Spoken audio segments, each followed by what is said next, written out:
ओम नमो भगवते वासुदेवाय। ओम नमो भगवते वासुदेवाय। ओम ओम नमो नमो भगवते भगवते वासुदेवाय। वासुदेवाय। ओम नमो भगवते वासुदेवाय। ओम नमो भगवते ओम वासुदेवाय। नमो भगवते ओम नमो भगवते वासुदेवाय। वासुदेवाय। ओम ओम नमो भगवते नमो वासुदेवाय। वासुदेवाय। नारायणं नमस्कृत्य नारायणं नारायणं नमस्कृत्य नमस्कृत्य नरं चैव नरोत्तमं नरं चैव नरोत्तमं देवीं नरोत्तमं सरस्वतीं व्यासं देवीं देवी सरस्वतीं व्यासं सरस्वती व्यासं मुदीरये। ततो जयमुदीरये। नष्टप्रायेषु अभद्रेषु नष्टप्रायेषु नष्टप्रायेषु भद्रेषु अभद्रेषु नित्यं भागवत सेवया नित्यं परं भागवत भागवत सेवया सेवया भगवती उत्तम श्लोके भगवती भगवती उत्तम श्लोके उत्तमश्लोके भक्तिर्भवति नैष्ठिके। भक्तिर्भवति भक्तिर्भवति नैष्ठिके। नैष्ठिके। ग्रंथराज श्रीमद् भागवत महापुराण। तो जय जय।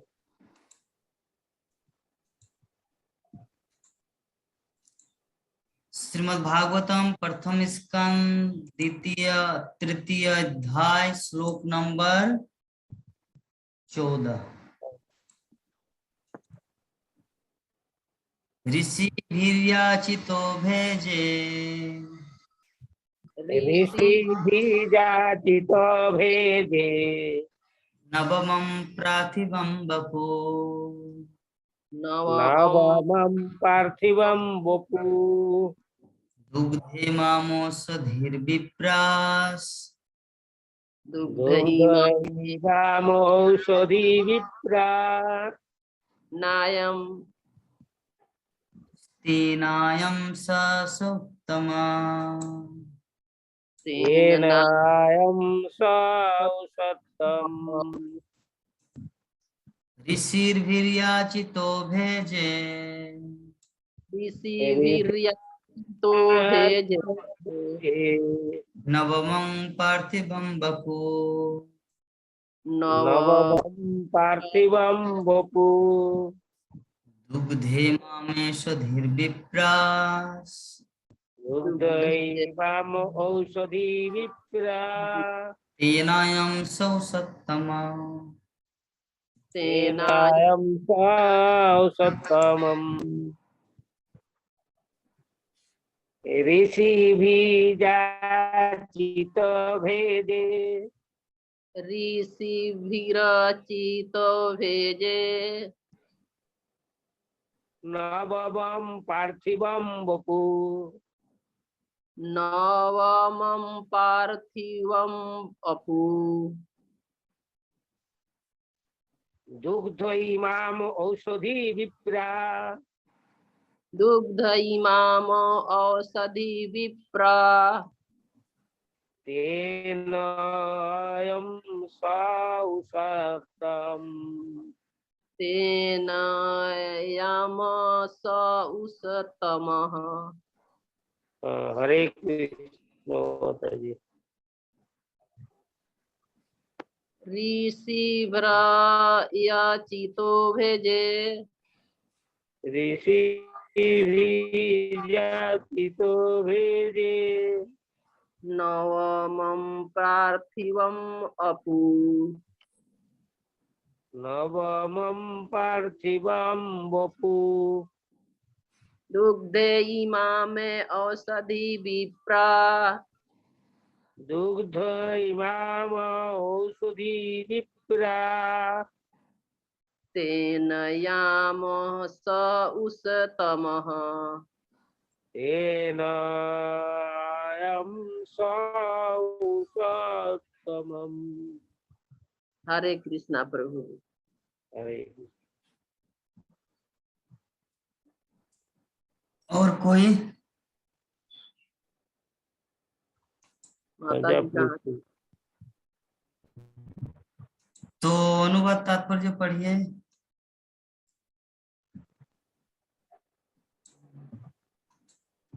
मैं पढ़ूं प्रभु जी? जरूर।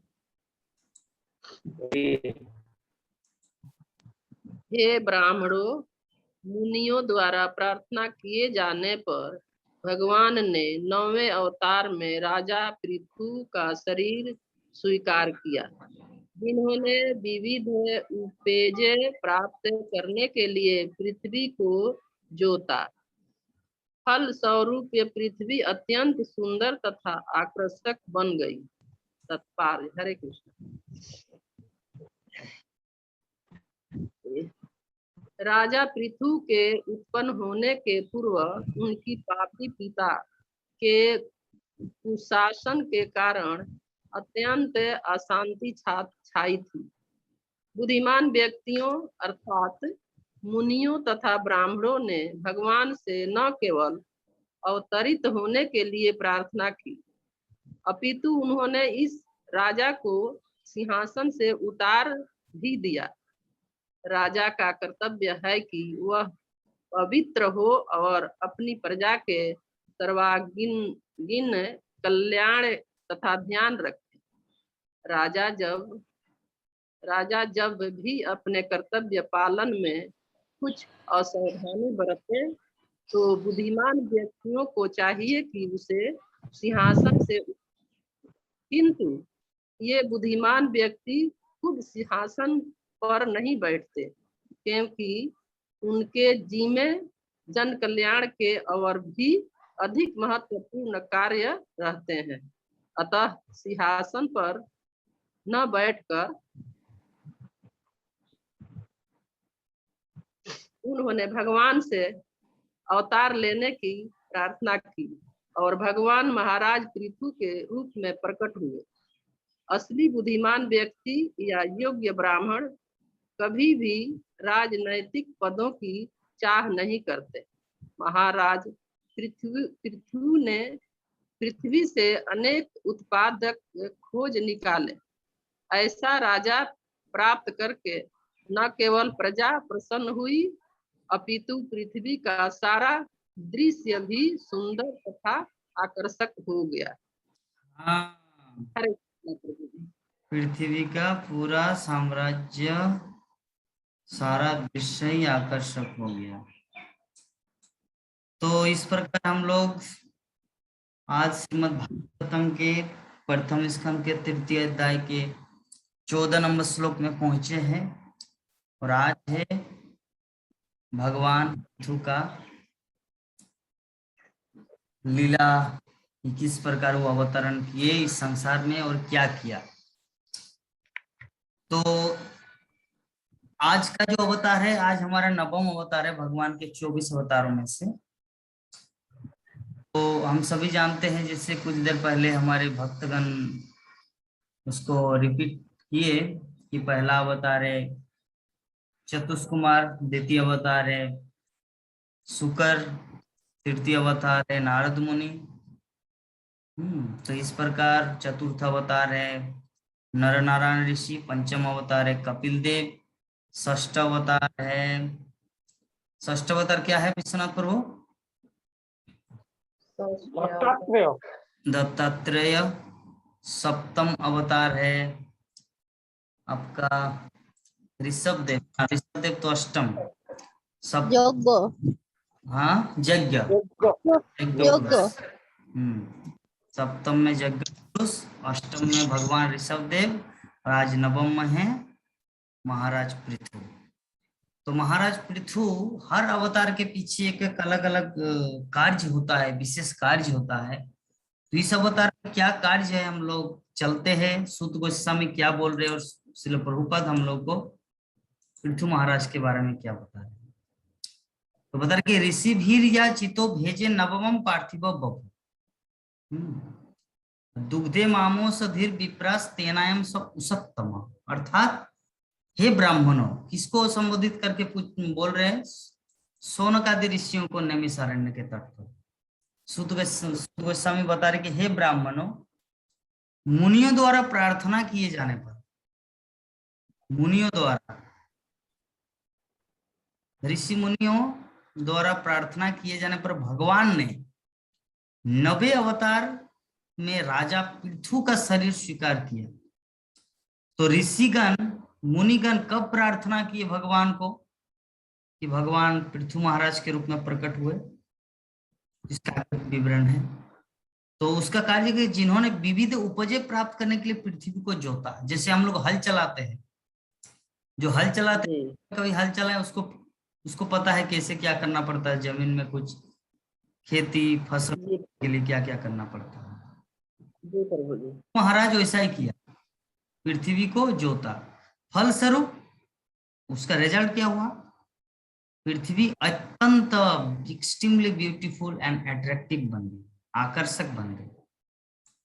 तो इससे पहले भी पृथ्वी माता थे इस जगत में, मतलब ये पहले भी विराजमान थे पृथ्वी, और पृथु महाराज के आने के बाद भी पृथ्वी थे।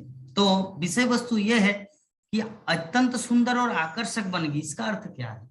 इसका अर्थ यह है कि भगवान जब किसी विषय वस्तु को, किसी व्यक्ति विशेष को जब वो टच करते, स्पर्श करते हैं, तो सुंदर बन जाते। उदाहरण स्वरूप हम लोग देखते हैं कुब्जा। कुब्जा एक अत्यंत कुत्सित कुरूप नारी, दिखने में भी सुंदर नहीं, और सेवा करते थे कंस का। लेकिन जैसे ही कृष्ण बलराम को चंदन लेपन किया तो क्या हुआ? वो कुब्जा एकदम विश्व सुंदरी ब्यूटीफुल गर्ल्स बन गए। उसी प्रकार पृथ्वी माता, पहले ये पृथ्वी नहीं कहा जाता, इस जगत को कहा जाता इलावृत वर्ष, अजनाब वर्ष। तो जब पृथु महाराज आए, मीन्स भगवान का नवा अवतार पृथु महाराज, तो पृथु से पृथ्वी हुआ, पृथु से पृथ्वी हुआ। जैसे कुछ कुछ जगह होता है, जैसे आप लोग जानते होंगे जमशेदपुर वो पहले जगह क्या था, मतलब पूर्वी सिंहभूम जिला। लेकिन जमशेदपुर कैसे हुआ? क्योंकि वहां पे जमशेद जी ने वो कंपनी बैठाया, टाटा स्टील प्लांट, और भी बहुत कुछ, और भी बहुत सारे company, Tata Motors, like that. तो जिसके कारण हुआ जमशेदपुर, जमशेद व्यक्ति विशेष से। तो उसी प्रकार ये पृथ्वी माता पहले किस नाम से जाना जाता था? अजनाब वर्ष, इलावृत वर्ष। किंतु जब पृथु महाराज इस पृथ्वी पर जोता, हल जोता, या पूरे पृथ्वी को समतल किया, तब से ये नाम हुआ पृथ्वी। पृथु महाराज के बाद से पृथ्वी माता अपना नामकरण की पृथ्वी के रूप में। इससे पहले जम्बूद्वीप अलग अलग नाम से पुकारा जाता था। तो राजा पृथु, तात्पर्य में श्रील प्रभुपाद बोल रहे कि राजा पृथु के अत्यंत उत्पन्न होने के पूर्व, मतलब भगवान पृथु अवतरित होने के पूर्व क्या हुआ था? उनके पापी पिता के कुशासन के कारण, उनके पापी पिता का नाम था बेन, महाराज बेन। तो महाराज बेन क्या करते थे? जैसे रावण ऋषि मुनियों को प्रताड़ित करते थे, उनका खून चूसते थे, उनका मांस काटते थे, शरीर में से मांस को काट लेते थे। तो वैसे ही ये राजा बेन भी वैसे ही किया था। ऋषि मुनियों को यज्ञ नहीं करने देते, तपस्या नहीं करने देते, मंदिर को ध्वंस कर देते थे। इस तरह करके विभिन्न जगह में वो उत्पात मचाते थे।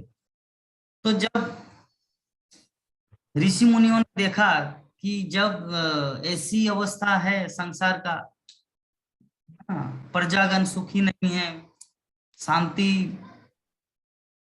सुख शांति समृद्धि किसी तरह का, तो ऋषि मुनि जो होते हैं ना, वो शुभ चिंतक होता है जीवों का, शुभ चिंतक होता है भगवान कृष्ण, और भगवान कृष्ण का जो भक्त होता है वो भी होता है शुभ चिंतक।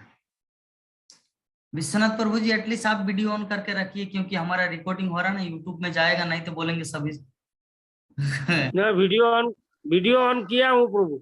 हाँ, हमेशा रखना है। ऐसा नहीं कि सभी भक्तगण मतलब वीडियो नहीं है तो कर लेते हैं, ऐसा नहीं, ताकि कोई जब यूट्यूब में वीडियो जाएगा तो उनको एटलीस्ट पता चले कि हाँ भाई एक भक्त तो मेरा भी रहा, मेरा तो हम लोग तो पृथु महाराज कैसे आए? तो बेन महाराज जब इस तरह अत्याचार कर रहे थे, सारे जगत में तहलका मचा दे रहे थे, तो ऋषि मुनियों ने सोचा कि अगर ये रहेगा राजगद्दी में तो पता नहीं जगत का क्या हाल होगा। तब ऋषि मुनि क्या किए, बेन महाराज को श्राप दे दिया, श्राप देके उनको मार दिया। क्योंकि अगर उनको नहीं मारते, अगर उनको जिंदा रखते, जैसे सांप जो होता है ना, सांप अगर आपके घर में है तो आपका कर्तव्य है सांप को निकालना, उनको मारना, क्योंकि उसे काल माना जाता है। एक बार भक्ति सिद्धांत सरस्वती ठाकुर वृंदावन में राधा कुंड में क्लास दे रहे थे, और शिल प्रभुपाद उस समय गृहस्थ थे, अपने 2 बेटे को लेकर वृंदावन धाम भ्रमण करने के लिए गए थे। तो उस समय दीक्षा भी नहीं हुआ था प्रभुपाद का। तो भक्ति सिद्धांत सरस्वती ठाकुर बोले कि इसको मारो, किसको? सांप को। तब चाणक्य पंडित का श्लोक देकर भक्ति सिद्धांत सरस्वती ठाकुर एक श्लोक में बताया कि वृक्ष मतलब सांप और बिच्छू को मारना चाहिए। तब उस समय प्रभुपाद के मन में थोड़ा सा भाव ये आया था कि अरे ये किस तरह का साधु है, कोई आदर्श नहीं, जीव को हत्या कर रहे हैं, जीवों का शुभचिंतक होना चाहिए। लेकिन बाद में तुरंत अपने माइंड को चेंज किया, क्योंकि यही होता आदर्श शिष्य। आदर्श शिष्य कभी भी अपने गुरुदेव की त्रुटि पर ध्यान नहीं देता, क्योंकि उनको पता है कि गुरुदेव जो भी कर रहा है कुछ तो रहस्य है जो मुझे समझ में नहीं आ रहा, क्योंकि मैं अभी उस पूर्ण अवस्था को प्राप्त नहीं किया, मेरे पास वो अनुभव नहीं है। तो प्रभुपाद ने तुरंत इसको माइंड को डाइवर्ट चेंज कर दिया। और 10 साल बाद इस चीज का अनुभव हुआ कि जब उनको ग्रंथ में, स्कंद पुराण में या किसी ग्रंथ में जब उसको मिला कि भक्ति सिद्धांत सरस्वती ठाकुर वो श्लोक जो उस समय बोले थे कि सांप और बिच्छू को कभी जिंदा नहीं रखना, उसको वो काल है, वो आपको डसेगा, अगर उसको बोलेंगे तो आपको छोड़ दिया जाओ, ये देश काल पात्र विचार करना है। तो इसी प्रकार शिष्य के मन में कभी कभी ऐसा होता है, लेकिन ये हमारा कर्तव्य है कि गुरुदेव कुछ भी करते हैं हमारे लिए वो मंगल है। हम लोगों को इसी तरह भाव हुआ था। एक बार मेरे गुरु महाराज श्रीमद भक्तिचार्य स्वामी गुरु महाराज आ रहे थे, प्रभुपाद गए थे कुंभ मेला और गुरु महाराज भी कुंभ मेला में, तो दोनों ट्रेन से आ रहे थे। तो ट्रेन में आते आते प्रभुपाद का एक अपना बोगी था जो पार्टिकुलर प्रभुपाद रहते हैं, और बाकी सबका अलग अलग कंपार्टमेंट, मतलब ट्रेन के अंदर ही बोगी थे। तो गुरु महाराज एक बार उससे मिलने गए प्रभुपाद से, तो प्रभुपाद से मिलने के बाद फिर से गुरु महाराज उनके पास आए, तो प्रभुपाद पैसा गिन रहा था। तो गुरु महाराज के मन में आया, अरे यार क्या है ये, सन्यासी होकर इस तरह पैसा के प्रति इतना आसक्त, ये मन में गुरु महाराज के मन में भाव आया। तो उसके बाद तुरंत गुरु महाराज अपने मन को डाइवर्ट कर दिया, बोले कि नहीं नहीं नहीं, प्रभुपाद जो भी करता है वो, क्योंकि वो मेरे गुरु है, वो जो भी करते हैं अच्छा के लिए ही करते हैं। हो सकता है मेरे अंदर ही कुछ कमी रहे जिसके कारण मैं समझ नहीं पा रहा हूँ एक आचार्य का। तो उसके बाद बहुत दिन बाद गुरु महाराज ने पूछा और प्रभुपाद एक क्लास में बोल दिए। एक बार क्या हुआ, अमेरिका में प्रभुपाद बैठे हुए थे, जप कर रहे थे सुबह सुबह, तो उनका एक शिष्य आके बोला, ब्रह्मानंद स्वामी, बोले कि प्रभुपाद भारत से एक स्वामी जी आए हैं हमारे अमेरिका में, और वो बोल रहे हैं वो एक पोस्टर बनाए। किस तरह का पोस्टर कि क्या बताऊं, अभी तो मैं एक्सप्रेशन करके आप लोगों को दिखा नहीं सकता क्योंकि मेरा वीडियो ऑन नहीं है और ऑन नहीं भी हो रहा। चलिए आप बातों के माध्यम से समझ जाइए, भक्तगण सबसे अनुरोध है। मतलब वो पोस्टर जोगी का पोस्टर इस तरह था कि एक व्यक्ति बोल रहे कि पैसा लो लो लो, और जोगी बोल रहे कि नहीं नहीं नहीं। तो प्रभुपाद को ये घटना बताया, प्रभुपाद इस तरह का एक जोगी भारत से आया है, वो पैसा को मानते ही नहीं कुछ, वो तो पैसा से भी ऊपर है, वो धन से भी ऊपर है। तो प्रभुपाद बोले एक काम करो, आप एक मीडिया बुलाओ और मेरा एक तस्वीर खींचो। और उसमें जितना सारा पैसा है, पैसा का एक बोरा लेकर मैं उसका आलिंगन करूंगा, और उस तरह का पेपर में आप लोग मीडिया में न्यूज में दे दो। तो भक्तगण पूछे, प्रभुपाद आप ऐसा क्यों करेंगे? जो भक्त होते वो तो त्यागी होते हैं, वो पैसे के प्रति इतना आसक्त क्यों है? बोले कि मेरा जो पैसा है ना, मैं पैसा अपनी इंद्रिय तृप्ति के लिए नहीं लगाता, क्योंकि मेरा पैसा जो है वो मैं कृष्ण की सेवा में यथारूप लगाता हूँ।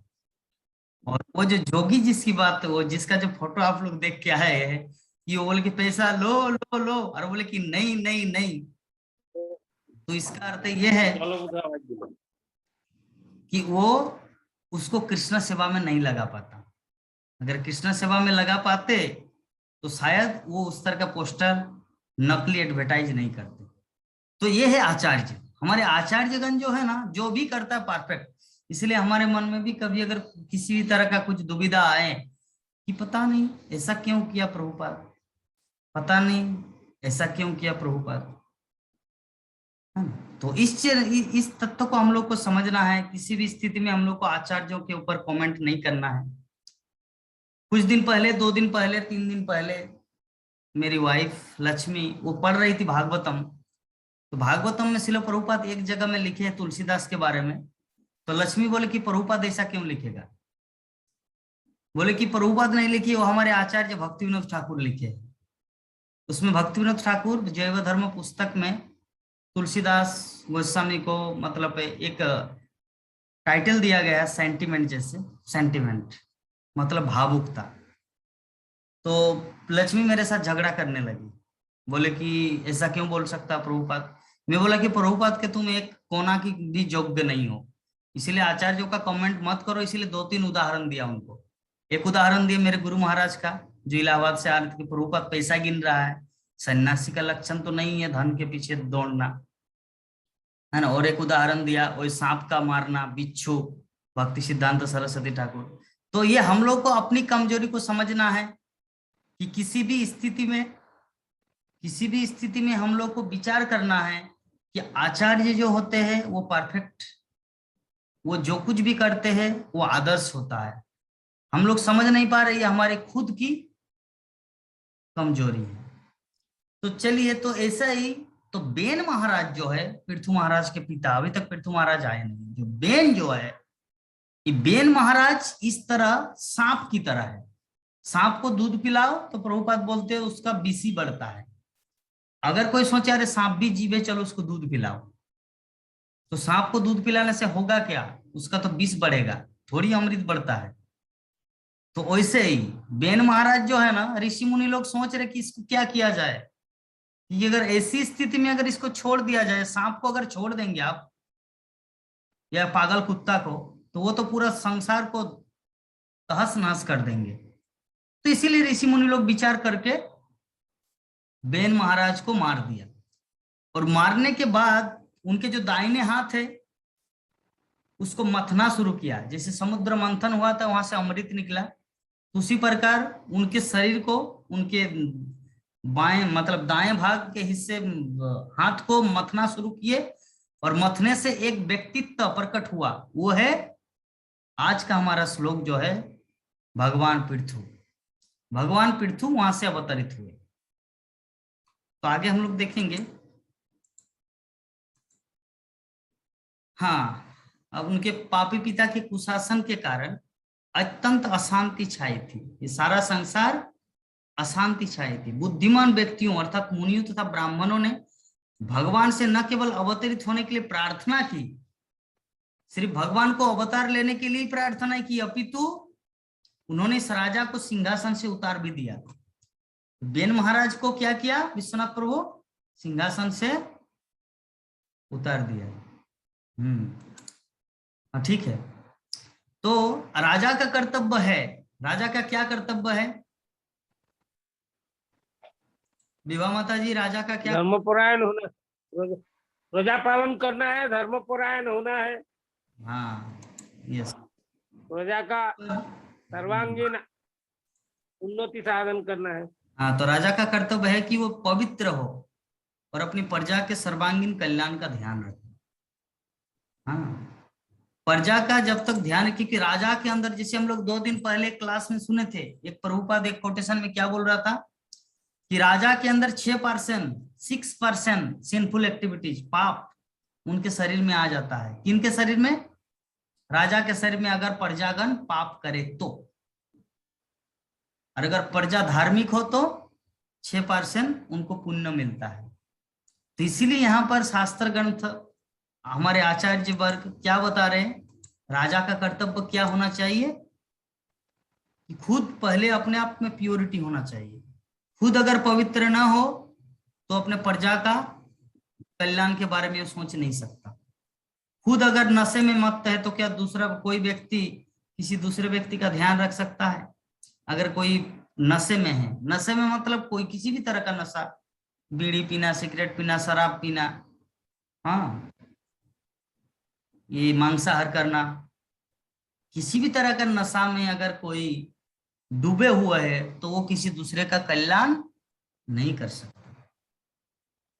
ठीक है, तो राजा का कर्तव्य क्या है? खुद को पहले पवित्र रहना। खुद को पवित्र होना मतलब उसको पूर्ण रूप से शाकाहारी भी होना है, क्योंकि राजा जो ये जो बकरी है, मुर्गी है, सुअर है जो खाते हैं मनुष्य, तो वो भी तो प्रजा है ना।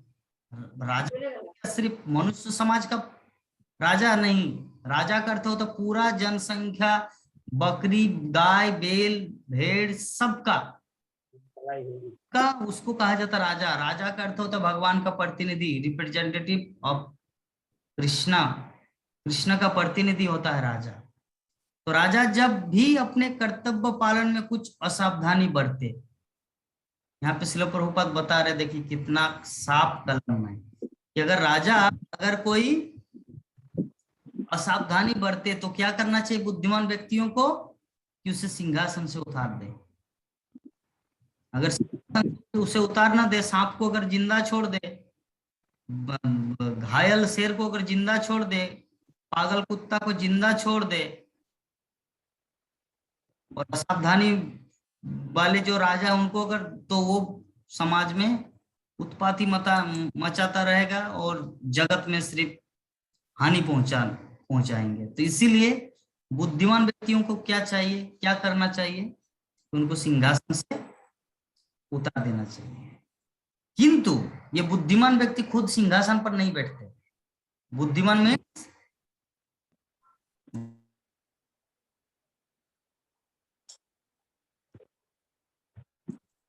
बुद्धिमान मीन्स ब्राह्मण। ब्राह्मण मीन्स वेदों के ज्ञाता, शास्त्र ग्रंथों का जानकारी रखता है। तो यहाँ पर आगे बताया जा रहा है क्योंकि उनके जिम्मे जन कल्याण की और अधिक महत्वपूर्ण कार्य रहते हैं।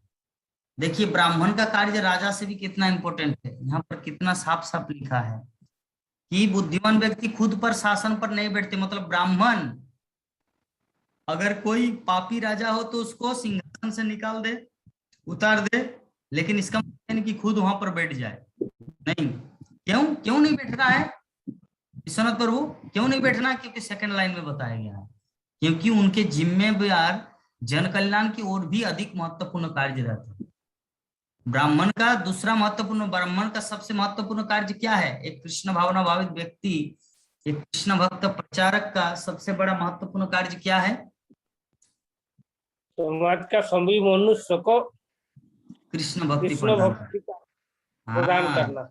यस, क्योंकि अगर उसे कृष्ण भक्ति न दिया जाए तो अगले जीवन में वो पशु बनेगा, और अगले जीवन में पशु बनेगा तो फिर अगले जीवन में पक्षी बनेंगे, फिर जलचर, मलचर, इस तरह करके वो धीरे धीरे गहनतम नरक की ओर जाएंगे।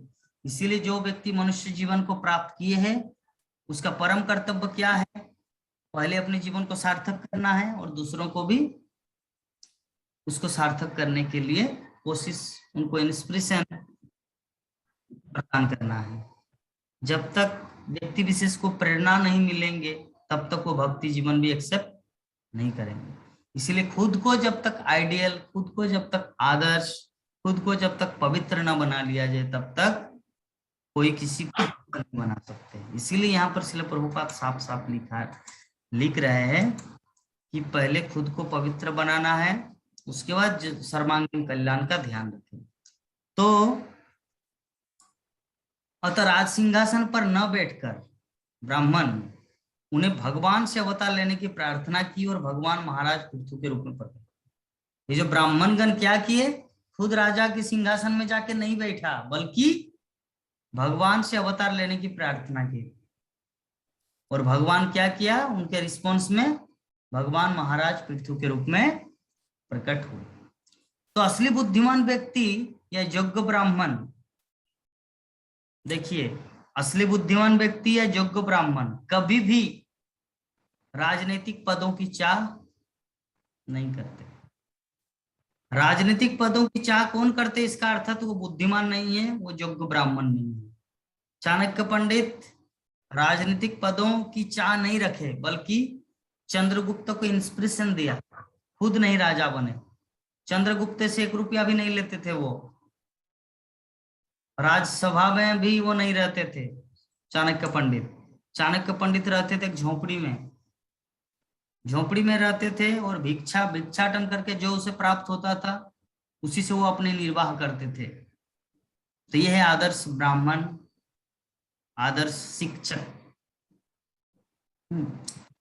तो ब्राह्मण का कर्तव्य क्या है, साधारण को कृष्ण भक्ति प्रदान करना, मतलब वो राजनीतिक पदों की चाह नहीं करते। तो महाराज पृथु ने क्या किया, पृथ्वी से अनेक उत्पाद खोज निकाले।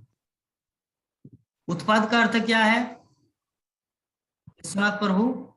उत्पाद का अर्थ होता है बहुत सारे बीज, मटर, चना, धान, अनाज, शस्य, अनाज, विभिन्न बहुत कुछ खोज निकाले। तो ऐसा राजा प्राप्त करके न केवल प्रजा प्रसन्न हुई, अपितु पृथ्वी का सारा दृश्य भी सुंदर तथा आकर्षक हुआ।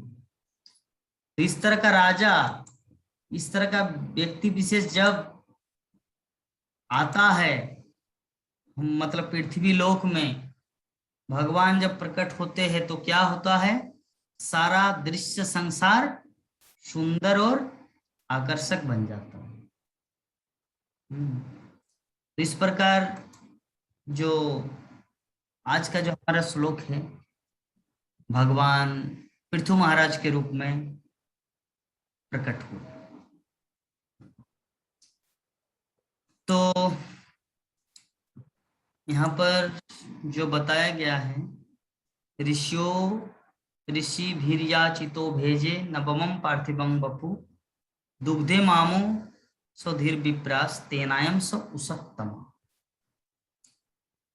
क्या बता रहे कि हे ब्राह्मणों, मुनियों द्वारा प्रार्थना किए जाने पर भगवान ने 90 अवतार में राजा पृथु का शरीर स्वीकार किया, जिन्होंने विविध उपजे प्रदान प्राप्त करने के लिए पृथ्वी को जोता। फलस्वरूप पृथ्वी अत्यंत सुंदर तथा आकर्षक बन गई। तो अभी हम लोग, क्योंकि हमारे भक्तगण भी आ रहे जा रहे, गीता माता जी भी नहीं है, कोई भी नहीं है हमारे पास। मीना ठाकुर माता जी, PM सिंह, नंद किशोरी माता जी, रमेश राकेश प्रभु। तो विश्वनाथ प्रभु, हम लोग एक काम करते हैं, ये जो शब्दार्थ है, अभी कीर्तन करने के लिए तो थोड़ा ग्रुप में और कुछ भक्त होना चाहिए, या थोड़ा सा कीर्तन करेंगे जो हमारा रूल है एवरीडे, जैसे हम लोग करते हैं। कीर्तन नहीं करना है प्रभु, आज थोड़ा जल्दी ही छोड़ देना है, फिर और क्या करना है। वीडियो नहीं है तो यस, ये छोड़ना है। तो ठीक है, इसको शब्दार्थ जो है सब जितना है इसको डिस्कस करके छोड़ना है। हाँ, वेरी नाइस प्रभु जी। तो इस प्रकार देखिए, यहाँ पर जितने सारे श्लोक है, इस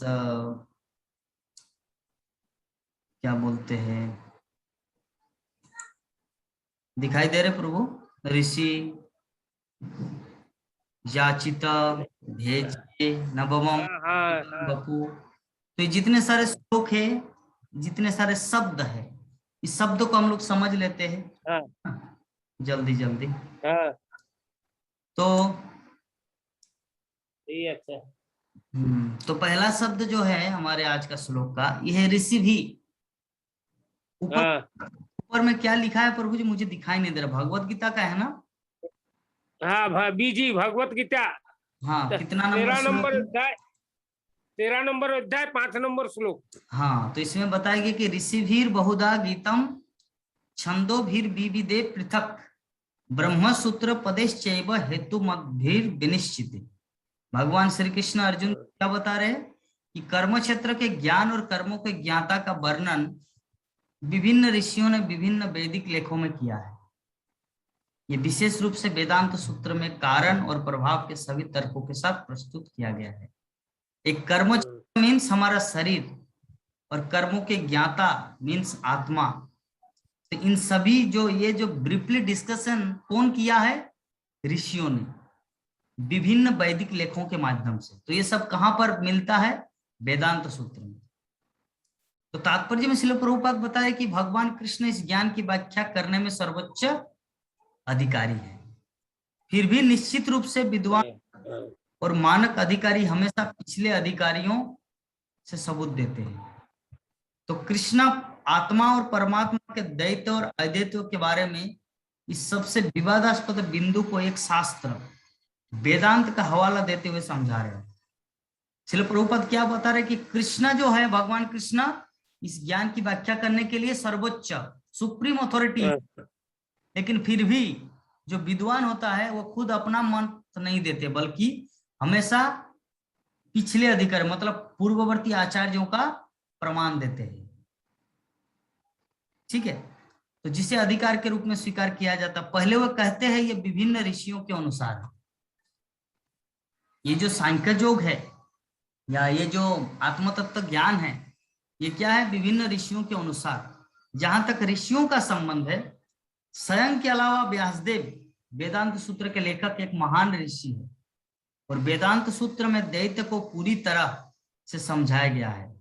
और व्यासदेव के पिता पराशर भी एक महान ऋषि है। तो पराशर ने भगवान श्री कृष्ण के बारे में उल्लेख किए है कि भगवान वो है जिसका षडैश्वर्य हो, और व्यासदेव के पिता है पराशर। तो व्यासदेव भी ऋषि है, पराशर भी ऋषि है। तो ये सभी वेदांत सूत्र का या आत्म तत्व का ज्ञान का अनुभव रखते हैं। तो इसीलिए यहाँ पर जो ऋषि भीर बहुधा, ऋषि भी शब्द जो है पहला। नेक्स्ट शब्द है हमारा याचित। श्रीमद् भागवतम के 10वें स्कंद के चतुर्थ के 7 नंबर श्लोक में बताया गया, सुखदेव गोस्वामी बता रहे कि श्री शुकोवाच उपगुह्यात्मजामेवं रोदत्तादीन दीनवत् याचितस्तां विनिर्भत्स हस्तादानिच्छिदेत खल। अर्थात सुखदेव गोस्वामी ने कहा कि देवकी ने अपने बेटी को गले लगाकर रोते हुए बच्चे के लिए भीख मांगी। किनसे? कंस से। लेकिन कंस इतना क्रूर था कि उसने उसका पीछा किया और बच्चे को उसके हाथों से जबरन छीन लिया। तो श्रील प्रभुपाद तात्पर्य में लिखते हैं कि यद्यपि देवकी एक बहुत ही गरीब महिला की तरह रो रही थी। गरीब मीन्स दीन, वास्तव में वो गरीब नहीं थी, और इसीलिए यहाँ इस्तेमाल किया गया है शब्द दीनवत है। वो पहले ही कृष्ण को जन्म दे चुकी थी, इसीलिए उनसे ज्यादा अमीर कौन हो सकता था? इस संसार में उनसे बड़ा धनी कौन है? जो कृष्णा जिनका पुत्र हो। तो देवकी की पूजा करने के लिए देवता भी आए थे, लेकिन उसने एक गरीब दयनीय महिला की भूमिका निभाई, क्योंकि जसोदा की बेटी को यह बचाना चाहती थी। जो जोगमाया थी, जो कंस जिसको पत्थर से पटक था, लेकिन कंस उसे पटक नहीं पाए। क्यों? क्योंकि साक्षात जोगमाया है, दुर्गा देवी है, महामाया। जोगमाया महामाया दोनों का एक ही वो लोग रूप बदलते रहते हैं। हाँ, जैसे हीटर, गीजर में हम लोग देखते हैं नहीं, हीटर ठंडा पानी और गर्म पानी, या तो ये जो है, ये जो इलेक्ट्रीशियन है उसको पता है, लेकिन करंट जो एक ही चीज है। उसी प्रकार माया जो है एक ही है, उसका 2 रूप है, ठंडा और गर्म, जोगमाया और महामाया। तो याचिता, याचिता मतलब देवकी ने कंस से याचना की, कृपा करके इस बच्ची को छोड़ दो मेरे भाई। बचाओ।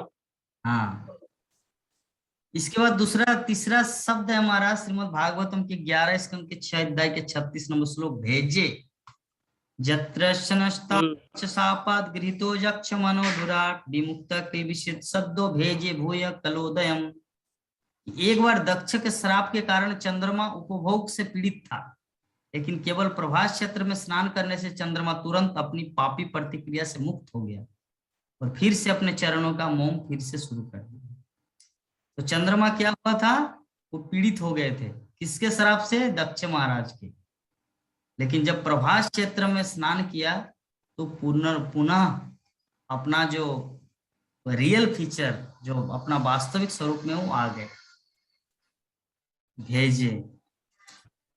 इसके बाद नवमो श्रीमद् भागवतम के 8वें स्कंद के 13 अध्याय का 18 नंबर श्लोक, नवमो दक्ष साबर निर्मनुर्वरुण संभव भूत केतुर्दीप्त केतुरिप्ता तत्सुता नृपा। हे राजा, 9वें मनु वरुण से पैदा हुए और दक्ष सावर्णी होंगे। ये कब की बात है विश्वनाथ प्रभु, ये भविष्य में आएगा। अभी कौन सा मनु चल रहा है, विवस्वत मनु, सप्तम। लेकिन नवम मनु आएंगे, वो नवम मनु का नाम होगा क्या, दक्ष सावर्णी। हाँ, उसके पुत्रों में भूत केतु और दत्त केतु होंगे। ये है भागवत, ये है दिव्य ज्ञान जो भूत वर्तमान भविष्य तीनों काल के बारे में बताते हैं। इसके बाद हमारा शब्द है पार्थिवम। भागवतम के 11 स्कंद के 28 अध्याय के 24 नंबर श्लोक, नात्मा बपुर पार्थिवम इंद्रियाणि दाविश्वजुर्ज्वालम हुतासा मनोन्न मात्रम धिष्णा च सत्यम अहंकृति खं क्षितिरर्थ साम्यम। कि पृथ्वी से बना भौतिक शरीर सच्चा स्व नहीं है। स्व मतलब आत्मा नहीं है। ये पृथ्वी से जो बना हमारा जो शरीर है, जड़ शरीर, भौतिक शरीर, ये स्व नहीं है, आत्मा नहीं है। नहीं इंद्रियां, उनके अधिष्ठाती देवता या जीवन की वायु, न बाह्य वायु, जल, न अग्नि, न मन, ये सब बस बात है। इसी तरह न तो किसी की बुद्धि, भौतिक चेतना, न अहंकार, न आकाश या पृथ्वी के तत्व, न ही इंद्रिय बोध के विषय और न ही भौतिक संतुलन की आदिम अवस्था को भी आत्मा की वास्तविक पहचान माना जा सकता। आत्मा जो है ये सबसे पूर्ण रूप से डिफरेंट है। मतलब आत्मा को किसी के साथ तुलना नहीं किया जा सकता, ना मन से, ना बुद्धि से, ना इंद्रिय से, हाँ, ना पृथ्वी से, ना वायु से, ना जल से, ना अग्नि से, ना मन से, ना अहंकार से, ना आकाश से। आत्मा जो है, आत्मा का जो वास्तविक पहचान जो है वो डिफरेंट है। ये सब किसी के साथ उदाहरण नहीं दिया जा सकता। अगर मैं किसी को बोलूं कि विश्वनाथ प्रभु आप तो साक्षात भगवान की तरह है, तो ये एग्जाम्पल नहीं आएगा, क्योंकि मनुष्य कभी भगवान की कैटेगरी में नहीं आ सकते। भगवान का उदाहरण एकमात्र भगवान के साथ दिया जा सकता है। हाँ, ये बोल सकते हैं विश्वनाथ प्रभु जी आप तो धर्मेंद्र की तरह दिखते हैं, हाँ ये आ सकता है, लेकिन भगवान के साथ किसी का तुलना नहीं किया जा सकता। उसी प्रकार आत्मा जो है, आत्मा की तुलना किसी से नहीं की जा सकती, ना इंद्रिय से, ना अग्नि से, ना जल से, ना मन से, ना आकाश से, ना पृथ्वी से, ना किसी से भी नहीं, ना देवता से, ना जीवन से, ना जीवन की वायु से। पार्थिवम मीन्स पृथ्वी। बपू कितना नंबर श्लोक है प्रभु जी, ऊपर बता दीजिए तो। श्रीमद् भागवतम का 4 स्कंद 3 नंबर अध्याय और 17 नंबर श्लोक। कि विद्या तपोर वित्त बपुर्ज वय कुले सतांग गुणे षडभीर सप्तमेतरे स्मृतो हतायां वर्तमान दुर्दशस्तब्धान पश्यन्ति ही धाम भूयसाम। यद्यपि शिक्षा, तपस्या, धन, सौंदर्य, यौवन और विरासत गिनना है क्या, education, austerity, money, beautifulness, beauty, ये क्या, यौवन, विरासत। विरासत का अर्थ होता है जो हमारे नाना जी, दादाजी के द्वारा जो दिया गया जो कुछ मिलता है, विरासत। ये 6 गुण जो है उच्च के लिए जो इन्हें रखने पर गर्व करता है वो अंधा हो जाता है। जो बोलता है ना, अरे मैं तो ब्राह्मण खानदान से हूँ, अरे मेरा पिताजी, मैं फोर्ड कंपनी का नाती हूँ, कोई मैं साधारण बिड़ला का लड़का हूँ, तो ये जो है ना, ऐसे करने से क्या होता है, लोग अंधा हो जाता है और इस तरह वो अपनी अच्छी समझ खो देता है और महान व्यक्तियों की महिमा की सराहना नहीं कर सकता। एक महान व्यक्ति महान व्यक्ति को अप्रिशिएट करना, उसके लिए कुछ क्वालिटी होना चाहिए, वह विनम्रता। तो यहाँ पर तात्पर्य में श्रील प्रभुपाद किसका उल्लेख किए है? यह तर्क दिया जा सकता कि चूंकि दक्ष बहुत विद्वान, धनी और तपस्वी थे और एक बहुत ही उच्च विरासत से उतरे थे, वो दूसरे के प्रति अनावश्यक रूप से क्रोधित कैसे हो सकते हैं? इसका उत्तर यह है कि जब इन सभी संपत्तियों से भरे हुए व्यक्ति में अच्छी शिक्षा, अच्छे माता पिता, सुंदरता और पर्याप्त धन के गुण खो जाते हैं तो उनका बहुत बुरा परिणाम होता है। दूध बहुत अच्छा भोजन है, लेकिन जब दूध को ईर्ष्यालु नाग द्वारा छुआ जाता है तो वो जहरीला हो जाता है। इसी प्रकार शिक्षा, धन, सौंदर्य और उत्तम पितृत्व जैसे भौतिक संपत्तियां निस्संदेह ऑफ कोर्स वेरी गुड, अच्छी है, लेकिन जब वे दुर्भावना पूर्ण प्रकृति के व्यक्तियों को सजाते हैं तो प्रतिकूल कार्य करते हैं। दो कार्य होता है, अनुकूल एक प्रतिकूल। प्रतिकूल मीन्स अपनी इंद्रिय तृप्ति के लिए, अनुकूल मीन्स कृष्ण के लिए, बपू। दूसरा शब्द हमारा दुग्ध। श्रीमद् भागवतम के 11 स्कंद के 11 अध्याय के 19 नंबर श्लोक, भगवान श्री कृष्ण उद्धव को बता रहे कि मेरे प्यारे उद्धव, गाम दुग्ध दोहाम सतीं च भार्या देहम पराधीनम मत्सत प्रजां च वित्तं तितित्रिय कृतमंगं वाचां हिनां मया रक्षति दुख दुखी। मेरे प्यारे उद्धव, वो आदमी निश्चित रूप से सबसे दुखी है जो दूध न देने वाली गाय की देखभाल करता है। एक अपवित्र पत्नी, पूरी तरह से दूसरों पर निर्भर शरीर, बेकार बच्चे या धन का सही उद्देश्य के लिए उपयोग नहीं किया जाता है।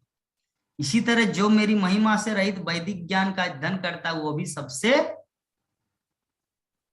दुखी है।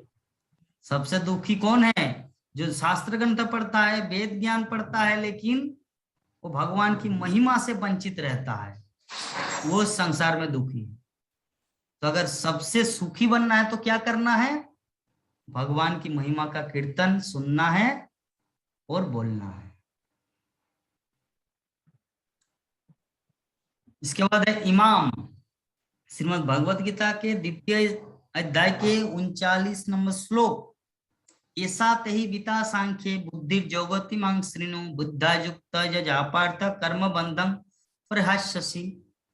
कि अब तक मैंने विश्लेषणात्मक अध्ययन मेन सांख्य दर्शन के माध्यम से आपको इस ज्ञान का वर्णन किया था। अब सुनो, जैसा कि मैं इसे बिना किसी सार्थक परिणाम के काम करने के संदर्भ में समझाता हूं। हे पृथा के पुत्र, कुंती पुत्र अर्जुन, जब आप इस तरह के ज्ञान में कार्य करते हैं तो आप अपने आप को कर्मों के बंधन से मुक्त कर सकते हैं। कर्मों के बंधन से कौन मुक्त कर सकता है? जब उनको ज्ञान हो जाता है, भगवत संबंधित ज्ञान। तो तात्पर्य में श्रील प्रभुपाद बता रहे कि व्यक्ति को यह समझना चाहिए कि बुद्धि योग का अर्थ है कृष्ण भावनामृत में पूर्ण आनंद और भक्ति सेवा के ज्ञान में काम करना।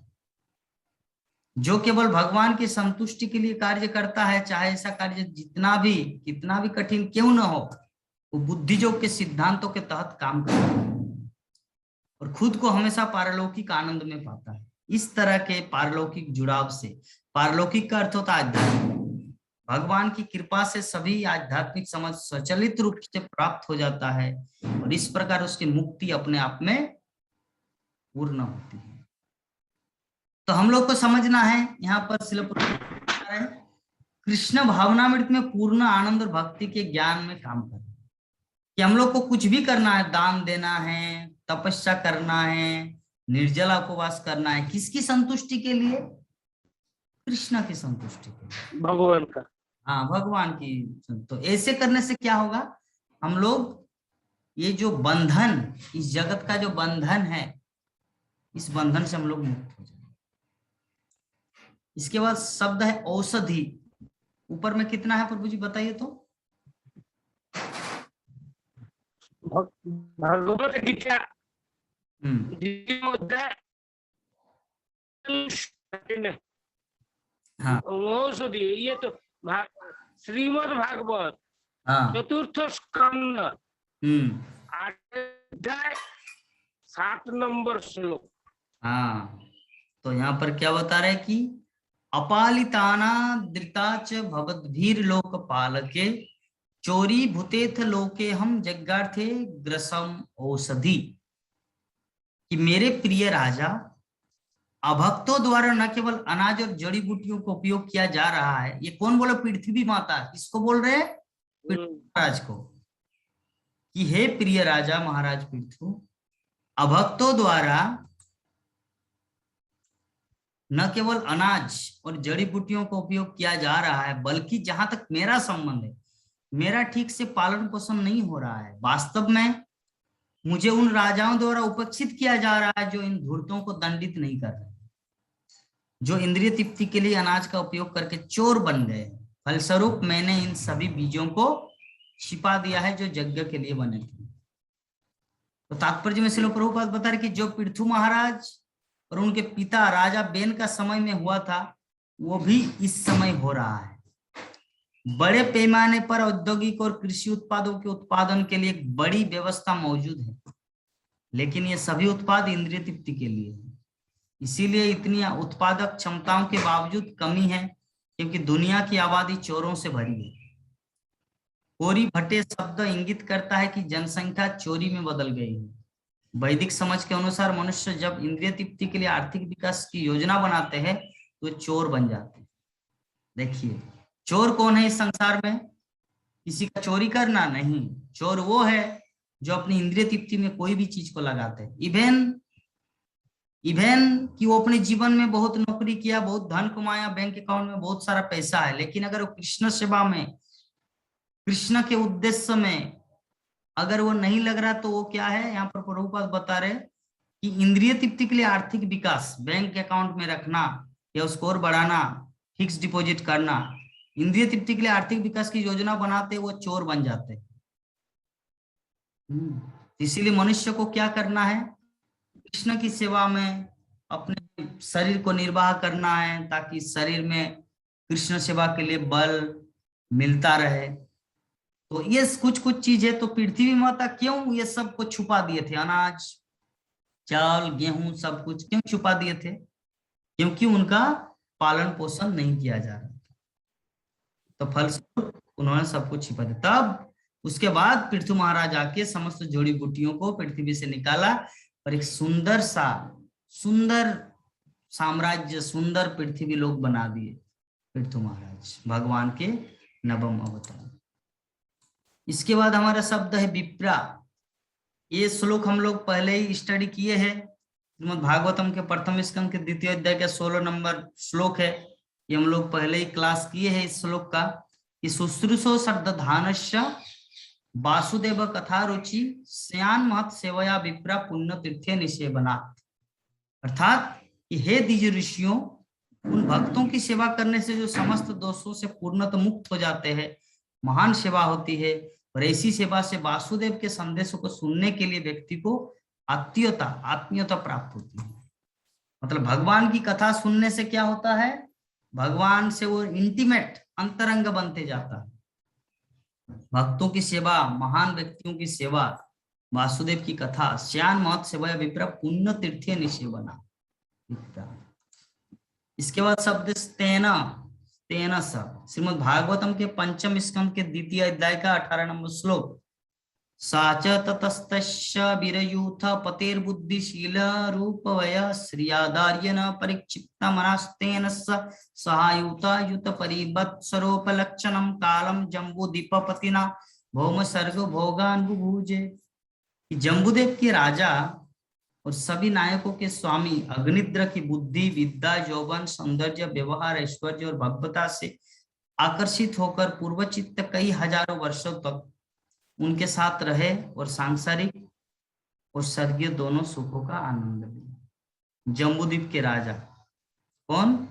सभी नायकों के स्वामी अग्निद्र अपनी विद्या, यौवन, सौंदर्य, व्यवहार, ऐश्वर्य, भव्यता से आकर्षित होकर पूर्वचित्ती कई अप्सरा, स्वर्ग की अप्सरा कई हजारों वर्षों तक उनके साथ रहे और सांसारिक सुखों का आनंद लिया। उसत्तमा, ये उसत्तमा हमारा अंतिम शब्द है आज के श्लोक का, कि भगवान विष्णु द्वारा कर्दम मुनि को उपदेश। भगवान विष्णु कर्दम मुनि को क्या बोले थे? जब कर्दम मुनि 10,000 वर्ष तक तपस्या करके भगवान को प्रसन्न किया और भगवान उनको दर्शन दिए, तो क्या बोले कि तमच सम्यग् अनुष्ठाय निदेशम उसुत्तम मयि तीर्थी कृता शेष क्रियार्थमांग प्रपत्ससे, कि मेरे आदेश का ठीक से पालन करके अपने सभी कर्मों के फल को मुझे त्याग कर अपने हृदय को शुद्ध करके आप अंततः मुझे प्राप्त करेंगे। तो ये चीज हम सभी भक्तों को करना है। क्या करना है? श्रीमद् भगवद गीता, श्रीमद् भागवतम, भगवान का जो आदेश है उसको क्या करना है? ठीक से पालन करना है। तब क्या होगा? हमारे जितने सारे कर्मफल भगवान ले लेंगे और क्या होगा? हमारा हृदय शुद्ध होगा और हम लोग अंत में भगवान श्री कृष्ण के पास चले जाएंगे। जगत गुरु शिल प्रभुपाद की। तो इस प्रकार हमारा श्रीमद् भागवतम का प्रथम स्कंद के तृतीय अध्याय का श्लोक नंबर 14 यहाँ पर समापन होता है। किसी भक्त विशेष का इस टॉपिक में अगर कुछ क्वेश्चन हो, कमेंट हो, फीडबैक हो तो बोल सकते हैं हमारे पास। वो इसका, हाँ, इसका माँ का नाम नहीं दिया। किसका? बेन महाराज का जो पत्नी, हाँ, नहीं, उनका नहीं नाम दिया आएगा, है। चतुर्थ स्कंद में आएगा। यहाँ पर सिर्फ बेन महाराज, यहाँ पे सिर्फ पृथु महाराज का उल्लेख है। चतुर्थ स्कंद हम लोग जाएंगे तो पूरा। क्या पृथु महाराज की माँ का नाम? माँ की पत्नी, माँ, बेन महाराज की पत्नी, उनका तो उल्लेख नहीं है इसमें भागवत में भी। अच्छा, सिर्फ वेन की माता का उल्लेख है, सुनीता। अच्छा अच्छा, जो अंग की पत्नी थी। अच्छा अच्छा, वो जो अंग है, अंग की पत्नी सुनीता और उनका लड़का बेन, और बेन का पुत्र है पृथु महाराज। वेन की पत्नी से कोई मतलब नहीं, क्योंकि वो तो उनके शरीर के मंथन से आया ना पृथु। तो यस यस यस, प्रभु जी अभी समझ गए ना कि नहीं, बेन का क्या हुआ था सुनाई नहीं दिया। पृथु महाराज की माँ का उल्लेख इसलिए नहीं है क्योंकि पृथु महाराज तो बेन के शरीर से प्रकट हुआ, मंथन करके, समुद्र मंथन जैसे। ओ अच्छा अच्छा, हाँ हाँ हाँ हाँ, उसका हुआ दाहिना हाथ को मंथन किया तो उसको हुआ। पृथु और बाईं अंग से अर्ची, उनकी पत्नी, जो लक्ष्मी नारायण के अवतार हैं, पृथु और अर्ची। हाँ, और जो बाएं जो अंग है, बाएं अंग से बेन महाराज का जो बायां अंग है, बायां हाथ, उनसे अर्ची उत्पन्न हुई। अर्ची है लक्ष्मी और पृथु है नारायण। इस तरह दोनों। अच्छा, ठीक ठीक। और एक पुराना प्रश्न है प्रभु। हाँ प्रभु जी। महाभारत जो लिखे थे वो क्या हमारा गणेश जी लिखे थे ना? लिखने का कार्यभार उसका था क्या? हाँ हाँ, गणेश ही लिखे थे, व्यासदेव बोल रहे थे, गणेश लिख रहे थे। ठीक है, बस ठीक है। कृष्ण बोल रहा था और गणेश लिखे थे। हाँ ठीक है हाँ। प्रभु, इतना था। चलिए, तो आज, हाँ, तो आज की कथा में, हाँ, यह वांछाकल्प करू करना है। हाँ, अगर किसी का कोई प्रश्न और तो नहीं होंगे, कोई भक्तगण हाथ नहीं उठाए है ही नहीं, कोई भक्तों को तो सुनाई नहीं दे रहा है क्या? नहीं, वो सुन रहा है क्या? 7-8 भक्त है, लेकिन एक एक करके चले जा रहे हैं, लेकिन रेस्पॉन्स तो किसी का भी वो आ रहे नहीं जा मिल रहे रहा हैं। अच्छा, इसका मतलब डिस्टर्ब हो रहा है उसको भी। तो चलिए हम लोग वांछा कल्पतरु करते हैं। हाँ, वांछाकल्प करू करते। वांछा कल्पत, रुकिए एक माता जी, एक सेकंड प्रभु, सूरधर माता जी कुछ बोलना चाह रहे हैं। हरे कृष्ण माता। अच्छा, ठीक है। नहीं प्रभु जी, कुछ सॉरी, हम थोड़ा लेट आए इसलिए। नहीं, आज एक्चुअली क्या हुआ ना, मेरा वीडियो ऑन नहीं हो रहा, जिसके कारण क्लास में डिस्टरबेंस हुआ। लेकिन फिर भी हम सोचे कि भागवतम को किसी भी स्थिति में वीडियो आए या ना आए, वो तो भागवत कथा है, उसको कंटिन्यू जी है, इसीलिए उसको जल्दी जल्दी कर दिए। यूट्यूब में पूरा आ गया है, आप थोड़ा यूट्यूब सुन लेना। ठीक, ठीक है माता जी। 22 गेज में क्या चाहिए? नहीं पहले